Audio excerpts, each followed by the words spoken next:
Today, we are talking about performance marketing, digital advertising, and how to master it. And we have the perfect guest to help us talk about that. Dave, welcome to the show. Thanks, Eric. Happy to be here, brother. So, why don't we start off? You've had a great career. Talk a little bit about who you are and what you do. Yeah. I've been in marketing and advertising for the past 20 years. I used to run Friendster and MySpace pages. I freak my junior staff out when I tell them that we had to text in tweets because they have no memory of that being a thing.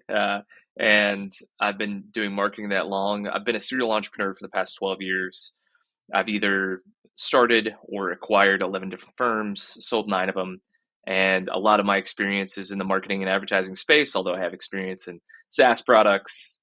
I started a flight school with my brother, owned some private equity firms. So you name it, I've done it. And a lot of my strengths are in go to market strategy for brands that you've never heard of and Fortune 500 companies. Amazing. And you run a really good performance agency and you help a lot of clients do this based on all your experience. And we're ready to be inspired. Tell us a story about some of the best marketing that you've done in recent times that you're the most proud of. So this chocolate brand that's doing a few $1,000,000 a year in revenue, no one's heard of them outside of Southern California, essentially, and even that they don't have a great pull through. So what we started to do was I really started to talk to them about positioning and storytelling, and then how we can use that to leverage into their advertising. So here's what we started to do. Here's the basic premise behind this brand. The owner and founder is a fourth generation chocolatier. She and her family come from Austria. She's been making chocolate since she was a small child. This is a history of passing it down generation to generation, and it's going through all of the women in the family. So her great grandmother was the first one to start. And she's brought that chocolate making history to San Diego. A lot of the stuff that they were doing before was talking about how delicious their chocolate was. They were talking about the different flavors they have and styles, and they're really beautiful. They're like airbrushed, they're stunning visually. But there was no storytelling about why this. Like one of my favorite assets for any entrepreneur, business owner, or business to use is you could do anything with your life. And so we kind of talked about how the chocolate is a part of her family history, her lineage, and she wants to pass that on. But also, she wants to enhance these beautiful moments between couples, kids, family members, whatever. So, as we dove into that, she started to shoot more video about how she came to do this. She went to Costa Rica, where she works with local cacao farmers and gives them not a fair trade, but a living fair trade, which means that they're making way above what the average person makes in their area, certainly for a farmer. And she sources all of her cacao ethically. We started to tell that story. As we started to do that, Eric, this really beautiful thing, and this just happened in the past few months. This is hot off the presses. This is why I love this story, because it's speaking to the moment that we're in right now. We also started to run ad campaigns that were specifically designed to attract more likes and more followers on social media in particular. So really boosting those numbers each and every day so that we had more and more followers. So then what ends up happening is as we have more followers, more page likes, we start to have more people that are engaging with our organic content every single day, which then amplifies that organic content reach even further. Then as that starts to grow, we start to retarget our followers and page like people with ads saying, hey, come purchase our chocolate. You already like what we're doing. And all of those ads to get them to be followers and to like our page, they're all storytelling about the brand, about how this came to exist. So it's using that as the hook. And what we've been able to accomplish is a 16-to-1 return on ad spend simply by using storytelling, running ads to attract new followers and likes, and then retargeting those people with ads to come purchase our products. That combined with some things that we're doing right now, like we created a creative campaign called Let's Melt. And it's essentially this idea of like, hey, let's melt together this Valentine's Day season. And it continues to drive massive return on ad spend, which means for every dollar that that client is putting into their advertising, they're literally making $16 back. If any of us had that machine, we'd put every cent that we could into it, and she's doing the same. That's awesome. It's a much different strategy for a business, you could argue, that's commoditized. I mean, you go to the store and there's 100 different types of chocolate you could buy, right? And Right. I think like telling a story and making people feel something different about that product is probably a superior strategy to saying you cost 20 cents less or something like that, or trying to describe how the chocolate's different than other chocolates. It's a different strategy, right? Yeah, as the longer that I've been in marketing, the longer I've been in the entrepreneurial space, the more that I have come to understand in like a I always knew this, as in people had said it to me. I didn't embody this until the past 4 or 5 years in a meaningful way. You have to find a way to differentiate. The easiest way to differentiate is your own story. If you're struggling with that, there's so many ways to go about finding how to tell your story. ChatGPT can be a helpful space here to have it ask you questions to pull out what your story is. That's an idea. You don't have to do that. But there's also this thing too, Eric, where so many people are me too. Like, oh, we're just like so and so. We do like I'll even hear some clients say, well, we built our website to look just like fill in the blank competitor.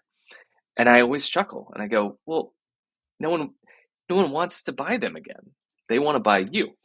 So what can you share that's really going to and one of the things that I found too, Eric, is the more that people tell their story, the more they're able to charge for their products. Because if I know that this is an ethically sourced cacao that goes into my chocolate that's being handmade, not made by a bunch of machines, handmade in San Diego, I'm willing to spend an extra $15 on that product than I would be if I didn't know that part of the story. So it all plays together to actually increase margins, increase, how much profitability you have, and allows you to acquire customers a heck of a lot easier. It's really interesting because I've been to Austria and I've been to chocolate shops they have in Austria, and they do not mess around with their chocolate. Like, this is fresh chocolate. Like, they make it fresh. People consume it the week it's made, and it like spoils. Like, if you don't eat it, it's not like it's sat on the shelf in the store for 6 months. And so they have that story, to your point, of how they make it in a special way. So bringing that out in the advertising, I think, is great, because the one thing I hear from a lot of marketers today that I want to ask you about is that a lot of marketers would say that there is inflation in the costs of Google advertising and advertising on the social networks like LinkedIn. And I think the knock against it right now would be it can be very expensive, and a lot of people are not getting the the sort of ROI of for every dollar they put in, they get 16 out. I think a lot of people are getting dramatically, less than that. So, what do people need to do in addition to telling their story, like you already said, to get better ROI with the advertising in today's market? Yeah, it depends on where you're at, right? So if you have a let's talk about a B2B sort of item here. So you're selling a service or you're selling a high-end product or software maybe. Your real goal there is to generate a lead to follow up with. So in order to do that, you're gonna have a great offer, like something that's got to be really, really compelling. So I always like to think if I was the person that was buying this, you think about the objections you get. Eric, you and I are business owners. I think about the objections I get all the time. What would be an offer that would make it so that that objection isn't even an objection anymore? It's just easy for people to go, oh, there's no risk in this, or the risk is minimized, or there's no issue. So I always think through that first for the B2B side, and then I start throwing out ads that speak to that.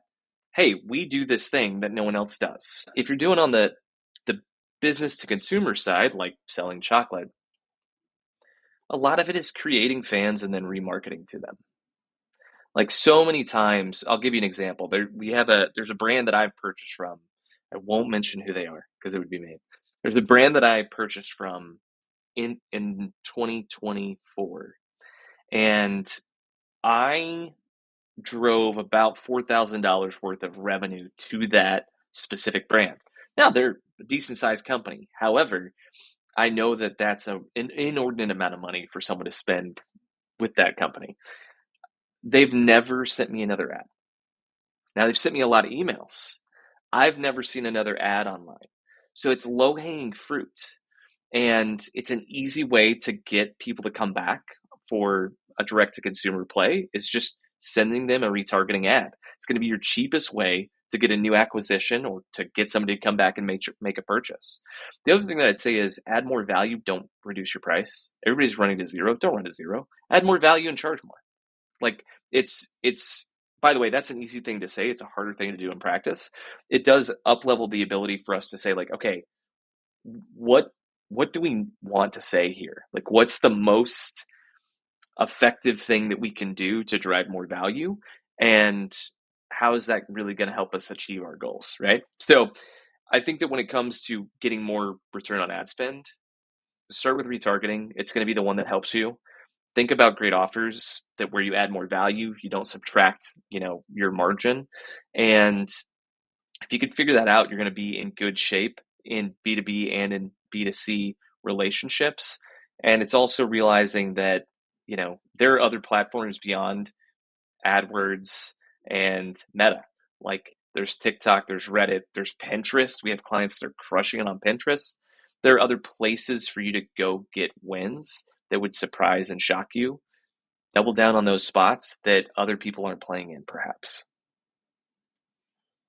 I like those three ideas a lot. In particular, the offers one, because I don't think people are nearly creative enough in coming up with good marketing offers, whether it's in B2B or B2C. Yeah. It's like some of the people are not even trying. Like they're just like, "Can I have 15 minutes of your time to pitch you?" Like that's their Right. offer. I'm like, "That's not an offer."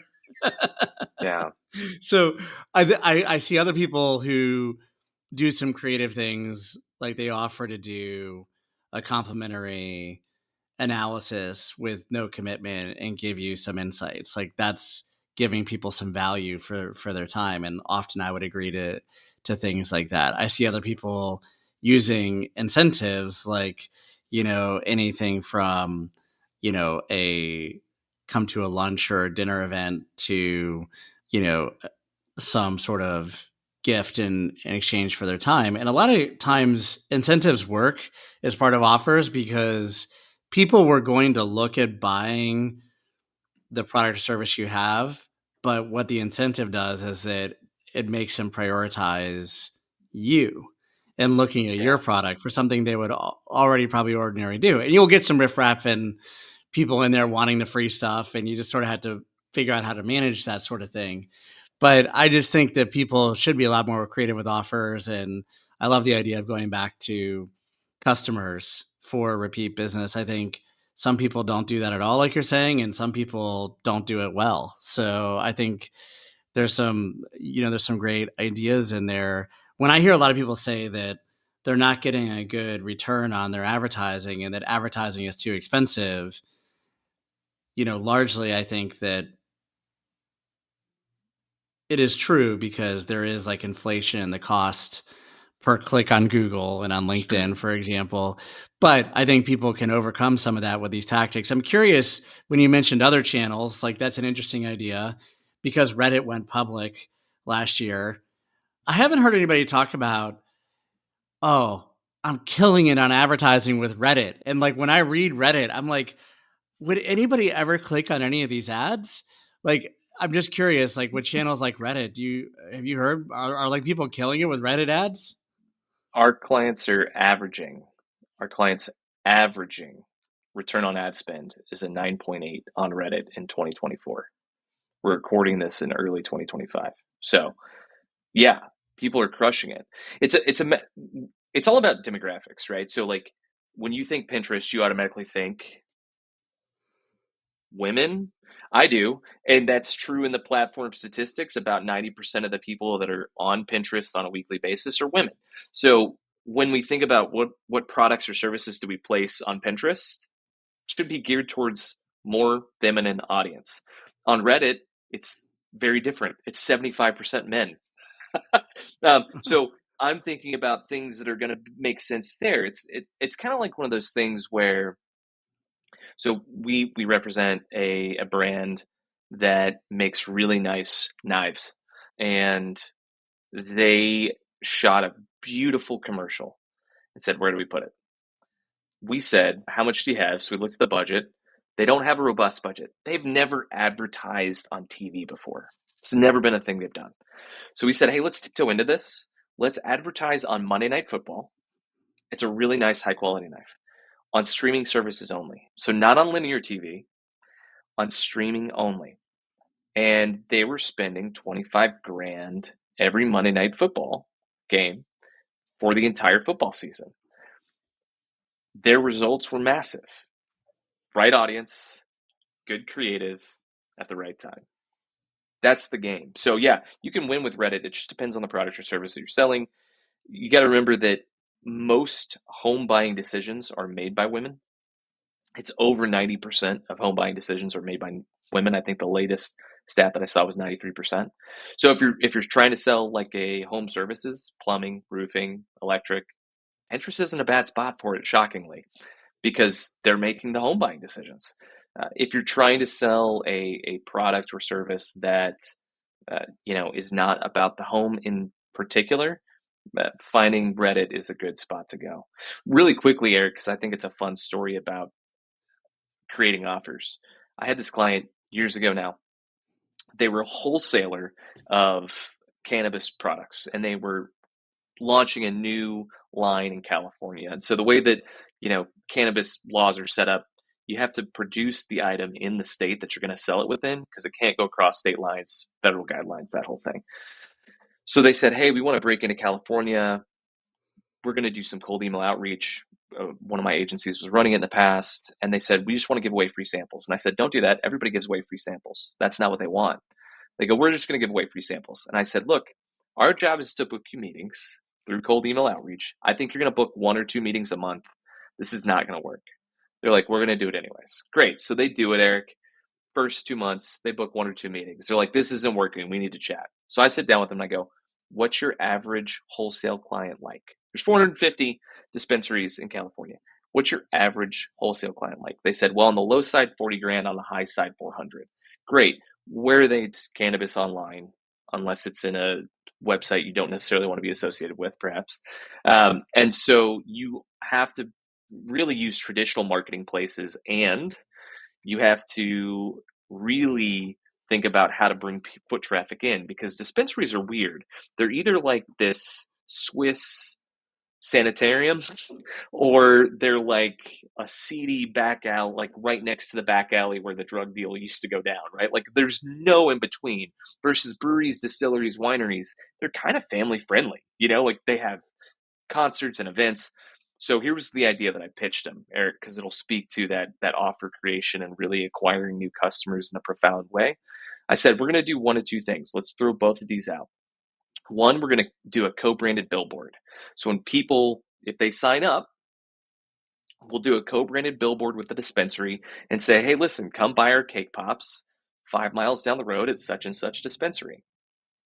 That's option one. Option two is we'll send a chef to decorate cake pops that don't have THC in them and hand them out for free at the dispensary. What's that do? It's driving foot traffic. They were skeptical, but they decided to try it. In the first month that they started trying that, they booked 16 meetings. The second month, 34. The third month, 39 meetings. They went from 1 or 2 to 39 in 90 days.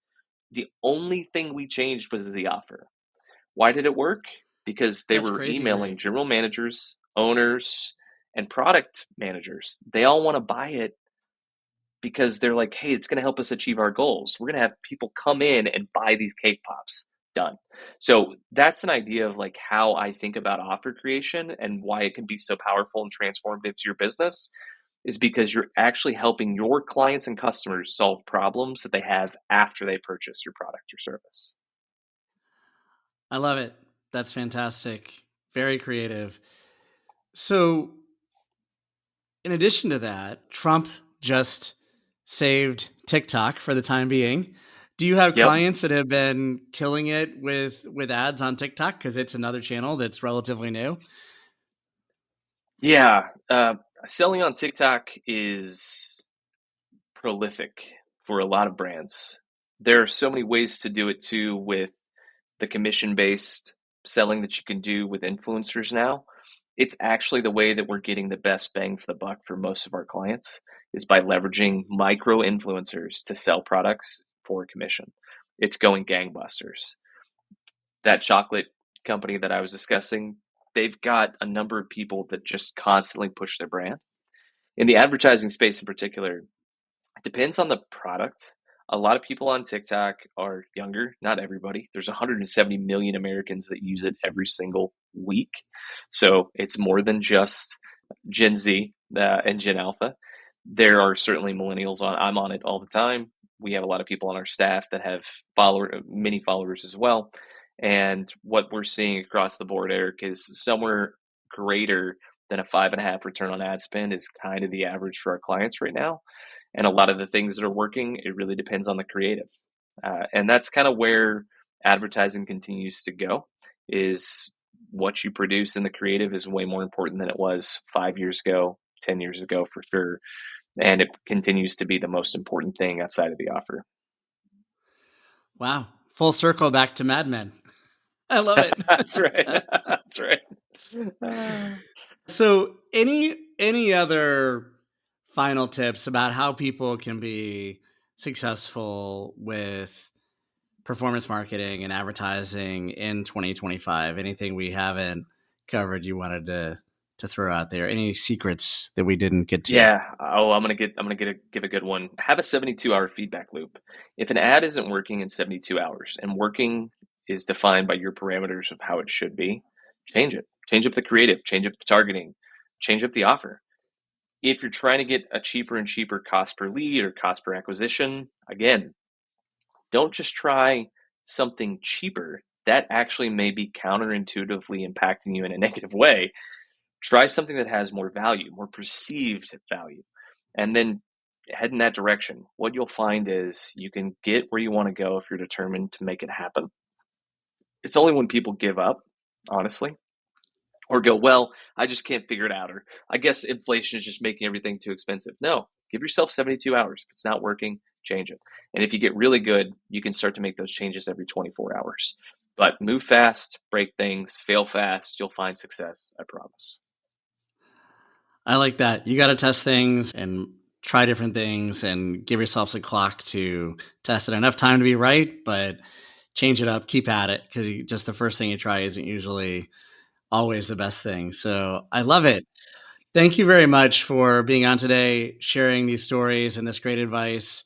I'm going to link to your website and your LinkedIn so people can get in touch if they want to learn more and chat with you in more detail. Yeah, Eric. By the way, I've got an offer for your listeners. So I've got two offers that can take me up on either one. So offer number one is we'll run your ads for 90 days for 10% of any ad spend you give us. No long-term commitment. It allows us to prove it to you before you buy, essentially. And so if you come in with $1,000 a month and you're like, hey, that's what I want to do, we'll only make 100. I'll just tell you, we lose a lot of money doing that. But it's our way to prove it to you and show you how we can get it done. Or number two, we'll do an ads audit, and the ads audit's pretty great because we'll go in, look at what you're currently doing, give you some feedback on it, and one of three things will happen. Number one, we don't give you any value. We give you every single dollar back. Number two, we give you lots of value. You want to go execute on your own. Great, go for it. Number three, you love it and you want us to run it. We actually give you a credit back for part of the amount that you paid for the audit. So either way, in that audit situation, you win.